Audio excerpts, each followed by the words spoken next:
नमस्ते दोस्तों, Yaris study point channel पर आपका स्वागत है।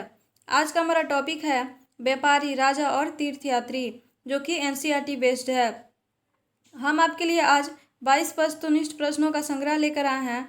वीडियो लास्ट तक देखें। चलिए स्टार्ट करते हैं। आज का हमारा पहला क्वेश्चन है, रोमन साम्राज्य में काली मिर्च को किस नाम से जाना जाता था? रोमन साम्राज्य में काली मिर्च को काला सोना के नाम से जाना जाता था। इसका आंसर होगा ए, काला सोना। याद रखिएगा दोस्तों, दक्षिण भारत सोना, मसाले, खास तौर पर काली मिर्च तथा कीमती पत्थरों के लिए प्रसिद्ध था। काली मिर्च की रोमन साम्राज्य में बहुत ज़्यादा मांग थी। व्यापारी इन सामानों को समुद्री जहाज़ों और सड़कों के रास्ते रोम पहुंचाते थे। चलिए अब आते हैं नेक्स्ट क्वेश्चन पे। आज का हमारा नेक्स्ट क्वेश्चन है, मुएंदार की चर्चा किसमें मिलती है? मुएंदार की चर्चा संगम में मिलती है। इसका आंसर होगा बी, संगम। साथ ही दोस्तों याद रखिएगा, मुएंदार एक तमिल शब्द है जिसका अर्थ है तीन मुखिया। अब आते हैं नेक्स्ट क्वेश्चन पे। आज का हमारा नेक्स्ट क्वेश्चन है, मुएंदार अर्थात तीन मुखिया शब्द का प्रयोग किस शासकों के लिए किया जाता था? मुएंदार अर्थात तीन मुखिया शब्द का प्रयोग चोल, पांड्य तथा चेर तीनों के लिए किया जाता था, अर्थात इसका आंसर होगा डी, उपरोक्त सभी। साथ ही दोस्तों याद रखिएगा, चोल, चेर तथा पांड्य करीब 2300 साल पहले दक्षिण भारत में काफ़ी शक्तिशाली माने जाते थे। इन तीनों मुखियाओं के पास लगभग दो सत्ता केंद्र थे। इस तरह 6 केंद्रों में से 2 बहुत ही महत्वपूर्ण थे, एक पुहार और दूसरा मदुरई। अब आते हैं नेक्स्ट क्वेश्चन पे। आज का हमारा नेक्स्ट क्वेश्चन है, सतवाहनों का प्रमुख राजा कौन था? सतवाहनों का प्रमुख राजा श्री सतकर्णी था। इसका आंसर होगा ए, श्री सतकर्णी। याद रखिएगा दोस्तों, लगभग 2100 वर्ष पूर्व पश्चिम भारत में सतवाहन नामक राजवंश का प्रभाव बढ़ा। उसमें से सबसे प्रमुख राजा श्री सतकर्णी थे। अब आते हैं नेक्स्ट क्वेश्चन पे। आज का हमारा नेक्स्ट क्वेश्चन है, श्री सतकर्णी की माँ का नाम क्या था? श्री सतकर्णी की माँ का नाम गौतमी बलश्री था। इसका आंसर होगा सी, गौतमी बलश्री। साथ ही दोस्तों ध्यान रखिएगा, सतवाहनों के सबसे प्रमुख राजा श्री सतकर्णी के बारे में उनके माँ गौतमी बलश्री द्वारा दान किए गए अभिलेखों से प्राप्त होता है। अब आते हैं नेक्स्ट क्वेश्चन पे। आज का हमारा नेक्स्ट क्वेश्चन है, रेशम बनाने की तकनीक का निर्माण सबसे पहले कहाँ हुआ? रेशम बनाने की तकनीक का निर्माण सबसे पहले चीन में हुआ। इसका आंसर होगा बी, चीन। साथ ही दोस्तों याद रखिएगा, रेशमी कपड़ा तैयार करना एक जटिल प्रक्रिया है। रेशम के कीड़े से कच्चा रेशम निकालकर शुद्ध कताई होती है और फिर उससे कपड़ा बुना जाता है। रेशम बनाने की तकनीक को चीन ने हजारों वर्षों तक लोगों से छुपाए रखा। अब आते हैं नेक्स्ट क्वेश्चन पे। आज का हमारा नेक्स्ट क्वेश्चन है, रेशम बनाने की तकनीक का निर्माण कब हुआ? रेशम बनाने की तकनीक का निर्माण 7000 साल पहले हुआ। इसका आंसर होगा डी, 7000 साल पहले। अब आते हैं नेक्स्ट क्वेश्चन पे। आज का हमारा नेक्स्ट क्वेश्चन है, सिल्क रूट पर नियंत्रण रखने वाले शासकों में सबसे प्रसिद्ध कौन थे? सिल्क रूट पर नियंत्रण रखने वाले शासकों में सबसे प्रसिद्ध कुषाण थे। इसका आंसर होगा सी, कुषाण।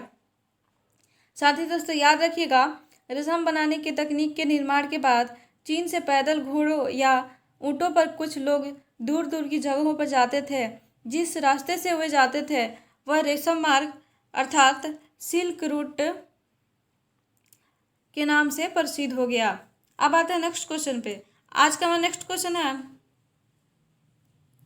करीब 2000 साल पहले मध्य एशिया तथा पश्चिमोत्तर भारत पर किसका शासन था? करीब 2000 साल पहले मध्य एशिया तथा पश्चिमोत्तर भारत पर कुषाण का शासन था। इसका आंसर होगा डी, कुषाण। अब आते हैं नेक्स्ट क्वेश्चन पे। आज का हमारा नेक्स्ट क्वेश्चन है,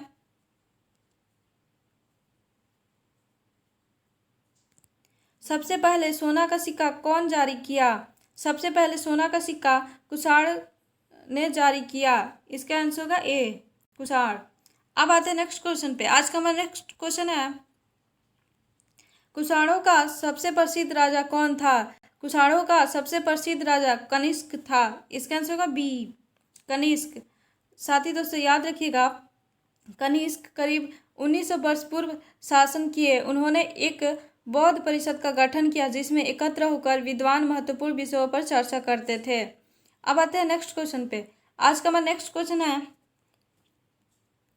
बुद्ध चरित्र के रचनाकार कौन है? बुद्ध चरित्र के रचनाकार कवि अश्वघोष हैं। इसका आंसर होगा सी, बुद्ध चरित्र के रचनाकार कवि अश्वघोष है। साथ ही दोस्तों याद रखिएगा, बुद्ध चरित्र बुद्ध की जीवनी है और कवि अश्वघोष कनिष्क के दरबार में रहते थे। अब आते हैं नेक्स्ट क्वेश्चन पे। आज का हमारा नेक्स्ट क्वेश्चन है,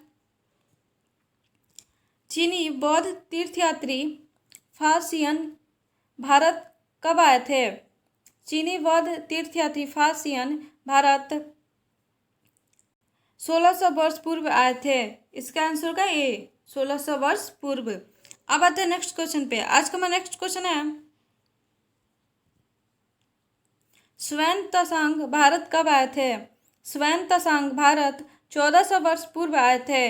इसका आंसर होगा बी, 1400 वर्ष पूर्व। अब आते हैं नेक्स्ट क्वेश्चन पे। आज का हमारा नेक्स्ट क्वेश्चन है, इत सिंह भारत कब आए थे? इत सिंह भारत 1350 वर्ष पूर्व आए थे। इसका आंसर होगा डी, 1350 वर्ष पूर्व। अब आते हैं नेक्स्ट क्वेश्चन पे। आज का हमारा नेक्स्ट क्वेश्चन है, भक्ति मार्ग की चर्चा किस ग्रंथ में की गई है? भक्ति मार्ग की चर्चा भगवत गीता में की गई है। इसका आंसर होगा सी, भगवत गीता। साथ ही दोस्तों ध्यान रखिएगा, भगवत गीता महाभारत का एक हिस्सा है। इसमें भगवान कृष्ण अपने मित्र अर्जुन को सभी धर्मों को छोड़कर उनकी शरण में आने का उपदेश देते हैं। भक्ति मार्ग अपनाने वाले लोग आडंबर के साथ पूजा पाठ करने के बजाय ईश्वर के प्रति लगन और व्यक्तिगत पूजा पर जोर देते थे। अब आते हैं नेक्स्ट क्वेश्चन पे। आज का हमारा नेक्स्ट क्वेश्चन है, पश्चिमी एशिया में ईसाई धर्म का उदय कब हुआ? पश्चिमी एशिया में ईसाई धर्म का उदय 2000 वर्ष पूर्व हुआ। इसका आंसर होगा बी, 2000 वर्ष पूर्व। अब आते हैं नेक्स्ट क्वेश्चन पे। आज का हमारा नेक्स्ट क्वेश्चन है, ईसा मसीह का जन्म कहाँ हुआ था? ईसा मसीह का जन्म बेथलहोम में हुआ था। इसका आंसर होगा ए, बेथलहोम। ध्यान रखिएगा दोस्तों, बेथलहोम ईसा मसीह के जन्म के समय रोमन साम्राज्य के हिस्सा था। साथ ही ईसा मसीह के उपदेश साधारण लोगों को बहुत पसंद आए और धीरे धीरे यह धर्म पूरे विश्व में फैल गया। अब आते हैं नेक्स्ट क्वेश्चन पे। आज का हमारा नेक्स्ट क्वेश्चन है, कुषाणों के सबसे शक्तिशाली केंद्र कौन थे? कुषाणों के सबसे शक्तिशाली केंद्र मथुरा और पेशावर थे, अर्थात इसका आंसर होगा सी, ए और बी दोनों। अब आते हैं नेक्स्ट क्वेश्चन पे। आज का हमारा नेक्स्ट क्वेश्चन है, केरल के ईसाइयों को क्या कहा जाता है? केरल के ईसाइयों को सीरियाई ईसाई कहा जाता है। इसका आंसर होगा बी, सीरियाई ईसाई।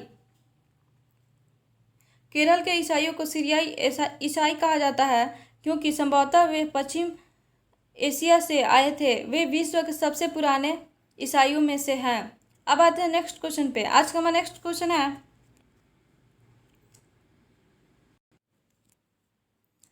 चोलों का पतन नगर कौन था? चोलों का पतन नगर पुहार था। इसका आंसर होगा डी, पुहार। इसको कावेरी पट्टनम भी कहते हैं। अब आते हैं नेक्स्ट क्वेश्चन पे। आज का हमारा नेक्स्ट क्वेश्चन है,